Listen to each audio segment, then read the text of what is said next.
من خاد لي خدمته والصورا. Dans cette deuxième partie, nous recevons notre invité Mor Tall. Il est le secrétaire général de RETET. Monsieur Tall, bonjour et bienvenue. Bonjour. Alors d'abord, parlez-nous de RETET. Quand on entend ce terme, qu'est-ce que cela veut dire?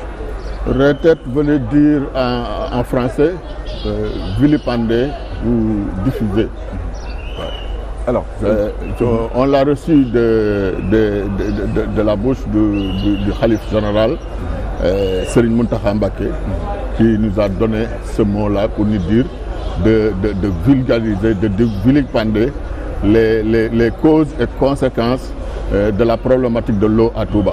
Alors, pour parler de la problématique de l'eau, on a vu dans ce journal un reportage d'Issatine qui nous parlait de ce manque d'eau. Mais à votre niveau, vous avez en tout cas un maillage de tout Touba. Quelle est la situation actuellement? La situation est catastrophique en réalité, contrairement à ce que les représentants de l'État disent. Il s'agit qu'il s'agisse du ministre de l'eau et de l'assainissement, du ministre de l'Intérieur comme du directeur général de OFOR. La situation est catastrophique et vous pouvez même vous-même vérifier. D'ailleurs, l'année dernière, le Magal de l'année dernière, on pensait que c'était vraiment le pire Magal vu en matière de manque d'eau. Mais cette année-ci, c'est pire que l'année dernière encore. Alors, on a des quartiers comme Kernian qui n'ont pas d'eau depuis quelques jours. Le reportage de Issatine nous l'a montré. À part Kernian, quelles sont les zones qui sont les plus touchées? Il y a plusieurs zones. Pratiquement, vous pouvez dire que tous les quartiers de Touba manquent d'eau, en réalité. Parce que le seul forage qui était le mieux servi, il s'agissait du forage de Bagdad. D'ailleurs, c'est là où j'habite d'ailleurs. Il s'agissait du forage de Bagdad. Là-bas, d'habitude, même le jour du Magal, on avait de l'eau dans nos robinets. Mais actuellement, au moment où je vous parle, depuis 3 jours, il y a une seule goutte d'eau ne sort de nos robinets. Là, on a Bagdad, on a Kernian, comme l'avait dit Issatine. Kernian, c'est pire. Même chez le khalife général, les robinets manquent de l'eau. Même chez Abdou Khadr Mbacké, les robinets manquent de l'eau, comme l'année dernière. Qu'est-ce qui peut expliquer cette situation? Non, cette situation, nous l'avons expliqué maintes fois.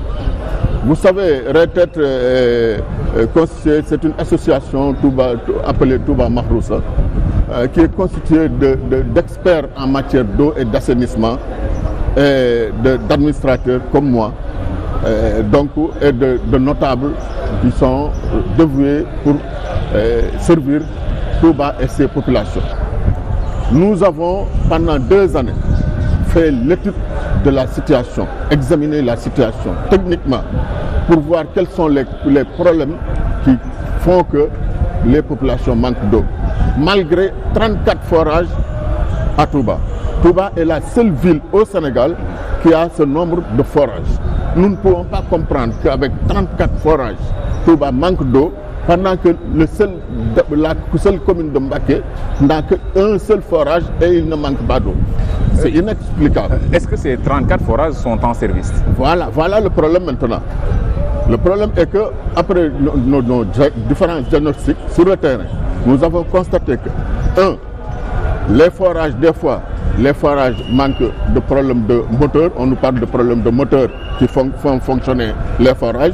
Et ce que nous ne parvenons pas à comprendre, c'est que même la mairie de Touba, malgré ces difficultés, achète des moteurs et les met à la disposition des services compétents, c'est-à-dire OFOR et l'hydraulique, pour les mettre en service au niveau de ces forages.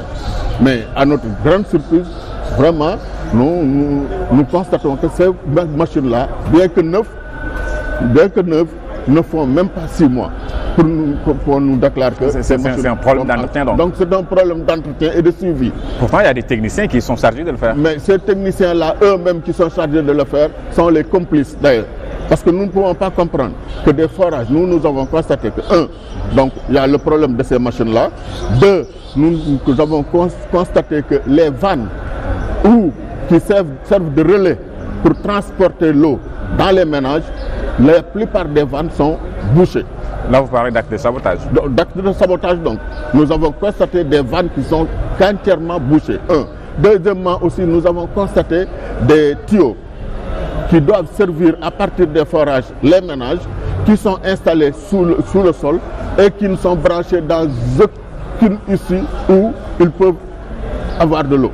Donc, qui sont mis dans le sous-sol et qui n'ont pas du tout, qui ne sont pas alimentés en eau. Mais dans quel intérêt, des personnes peuvent en tout cas boucher ces tuyaux-là pour empêcher les populations d'avoir... Nous ne pouvons pas comprendre, mais nous pouvons dire que, compte tenu de cela, nous avons constaté aussi que le nombre de camions, de citernes qui vendent de l'eau augmente d'année en année.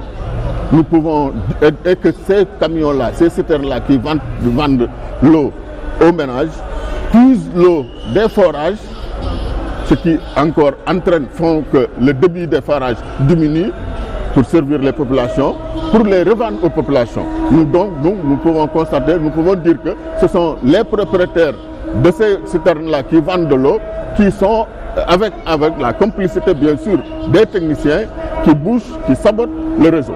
Alors à vous entendre, Mortal, il y a un business malsain sur le dos des populations autour de cette eau-là. Il y a un business malsain sur le dos des populations ici à Touba. Il y a des gens qui se font des millions, des millions et des millions en vendant l'eau à Touba. Au moment où je vous parle, le plus petit camion de citerne qu'on vend vous coûte 50 000 francs. 50 000, 80 000 francs.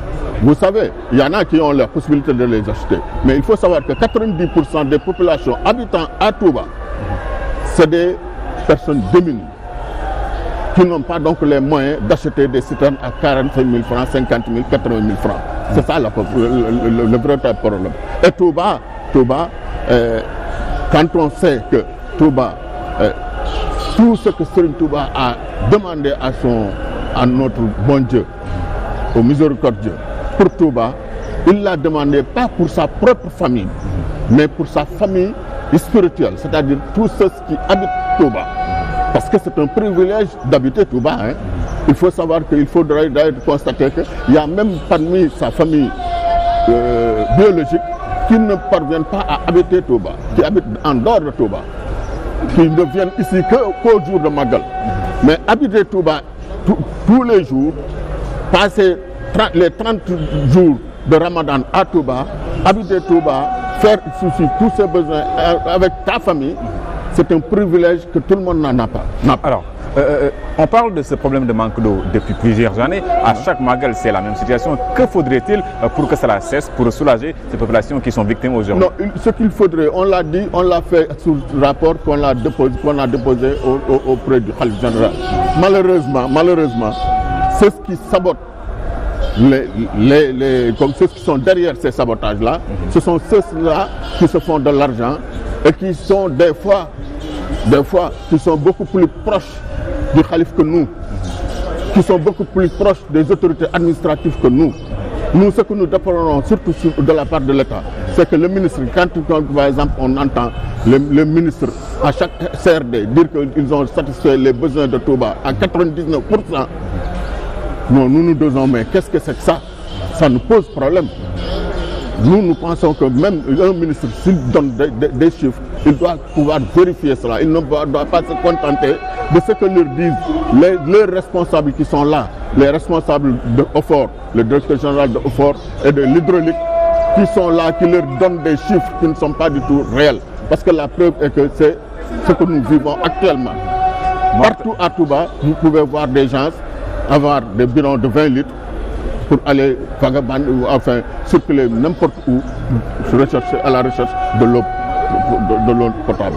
Et il y a aussi la problématique de l'eau des inondations qui, malgré tout, le ministre de l'Intérieur, devant le ministre de l'eau et de l'assainissement, a déclaré que la solution est trouvée par la création d'un autre bassin à Kirkab. Ce n'est pas une solution. Nous alertons pour dire que au lieu même d'être une solution... Ça ne peut pas être un début de solution. C'est au contraire... évacuer en attendant l'assainissement. C'est un début de notre problème encore. Pourquoi? Parce que ce qui a créé le bassin de Kerniang, qui a créé les inondations là-bas à Dar Rahman, qui a créé des inondations à Dar Rahman, c'est ce bassin-là aussi, Kirkab, qui va créer d'autres inondations à Kirkab où il n'y a jamais eu d'inondation. nous prévenons pour dire que le bassin là qu'il compte mettre à Keur Kab va créer l'année dernière, la saison de pluie, la saison de pluie prochaine, d'autres inondations, d'autres quartiers qui n'ont jamais connu d'inondation. Parce qu'en réalité, la solution, c'est très simple. La nappe phréatique est suffisamment alimentée et pleine. Donc, il faut mettre tout ce que nous leur demandons, c'est de mettre les hommes qu'il faut et le matériel qu'il faut pour que les forages, les 34 forages de Touba fonctionnent normalement, les châteaux d'eau fonctionnent normalement, qu'ils aient donc des groupes électrogènes pour qu'on ne nous dise pas qu'il y a à cause de la coupure de courant, donc les forages ne marchent pas. Il suffit donc que ces 34 forages marchent régulièrement pour alimenter les populations, pour que la nappe phréatique diminue. Parce que ces forages-là puisent à partir de la nappe phréatique pour alimenter les populations. Donc si ces forages marchent, les populations auront de l'eau et la nappe phréatique baissera. Mais au cas où de placer le problème pour créer un autre bassin à Keur Kab, c'est nous créer d'autres problèmes, d'autres inondations dans des quartiers où il n'y a jamais eu d'inondation. Merci à vous, Mortal. Je rappelle que vous êtes le secrétaire général de RTD et que vous étiez notre invité dans ce journal du Magal. La deuxième partie, ou bien le journal en wolof, c'est dans quelques instants avec Papa Maguette Gueye. Bonsoir à toutes et à tous.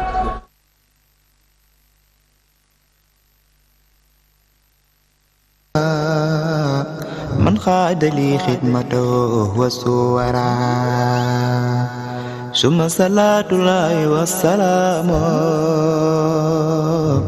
على الذي مني له أقلام سيدنا شفينا المقدم سيدنا محمد خير الورى من خاد لي خدمته وسورا ثم صلاة الله والسلام على الذي مني له أقلام سيدنا شفينا المقدم سيدنا محمد خير الورى من خاد لي خدمته وسورا ثم صلاة الله والسلام على الذي مني له أقلام